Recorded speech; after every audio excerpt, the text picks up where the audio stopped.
Ian. Hello. Ian, there you are, Ian. Here Well, I am. here I am to mic you up. Thank you. So, Ian, how many years have you been doing this? I started in working with the TV studio in the college in about 1988. And television had been invented that far back? Yeah, apparently, yeah, that's true, yeah. The reason I was introduced into it was because John, my friend on the right here... This is John Leach. Yeah, We'll you'll talk to in a moment, yeah. He fell out the back of a truck, broke his leg, and then I was put in charge, in essence, of the TV studio, which we kept going for a while. He finally came back to work. And it wasn't too long. I remember some students came in one afternoon, just after lunch, and they were saying that we're all set to use the TV studio, all ready to go, but we can't find John anywhere. So we wandered down, came into the studio, and all was quiet, looking around, switched the lights on. And after a few seconds, we could hear this kind of groaning sound, so we followed the sound, and eventually we pulled the blue screen curtains back, and that was their real introduction to John, because he was fast asleep. So maybe they'd had quite a long lunch, I don't know. And various other tales that usually relate to John.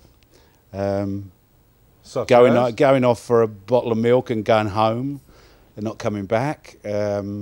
I remember that's just something you wish you'd done, isn't it? Well, it was not as good as the next one he tried, which he got away with. He had to, really, because there wasn't anything anybody could say. He came in on a Tuesday morning, and I said, where have you been? He said, what do you mean? I said, well, it's Tuesday. He said, well, yeah. And I said, well, what happened to yesterday? Why weren't you here yesterday? He said, oh, I forgot I wasn't on leave. And, you know, with an answer like that, there wasn't much I could do about it, and that's the kind of way we rattled on, really. So they're the kind of things. I wasn't on leave. Yeah, that's right. Yeah. It's a good idea. I mean, if nothing else, I had to management would have struggled with the grammar on that one. Well, yes, absolutely. You know. Well, thanks, Ian.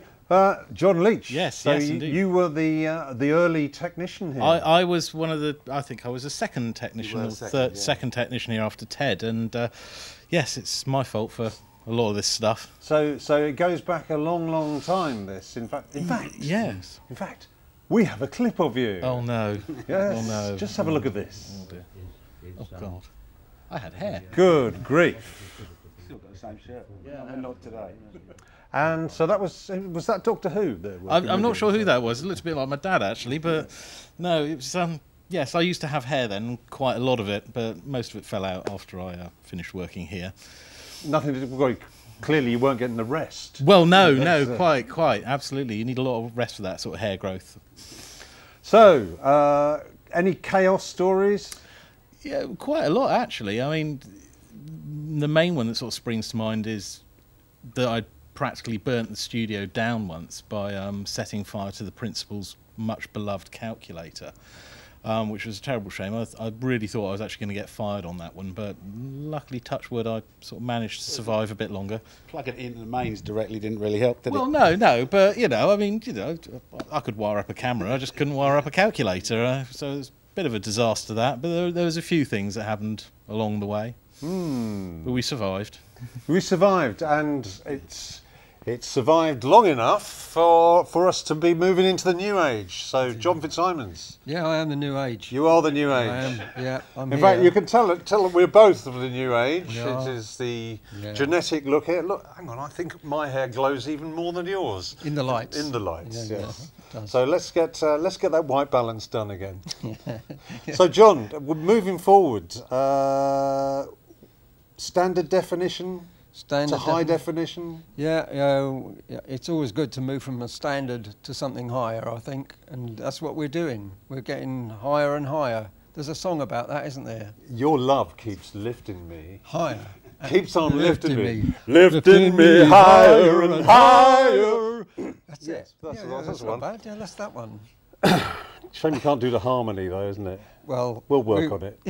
We've still got a few years left to learn that. But only just. Only just. Yeah. But that's the end of this studio. You know, we've got a few years left, but this studio doesn't, because as of tomorrow being the day after this day, here. Yes. Now. Now. We're struggling with that grammar again, aren't we? We are. But all the equipment we see here basically goes. It does. It's all going into the. Where do these things go? Skip, not the. Yes. Well, it's going to that place. Apparently, there's an island just off Japan which is full of technical equipment, which is in fact what the islands is made of. So, if anybody's thinking of going on holiday to Japan, you may see this equipment as part of that island. Heavy metal. Yeah, it'd be a strange holiday to have, wouldn't it, going there looking for this equipment. Trouble is, it sounds very attractive to me, that kind of holiday. Well, anyway, arranged. Thank you all. Thank you, guys. Pleasure. Thank you. And finally, we're going to see John, because I believe you're going to play us out now, John. I am, yeah. With the O'Marleys. Yeah. So, thanks to our live audience for taking time out, and thanks to you for watching. This has been Ian Chip-Smith and John Leach, and this, in toto, has been the last ever Lateface in standard definition. The last. The end. So take it away, the O'Marleys.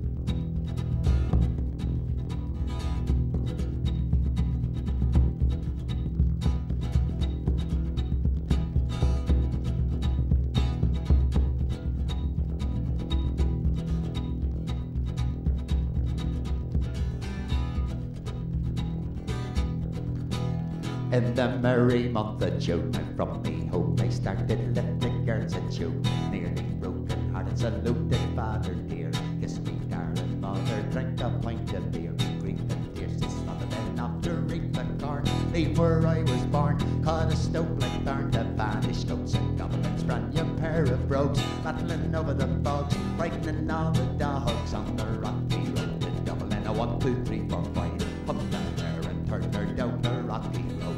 All the way to Dublin, a whack for all the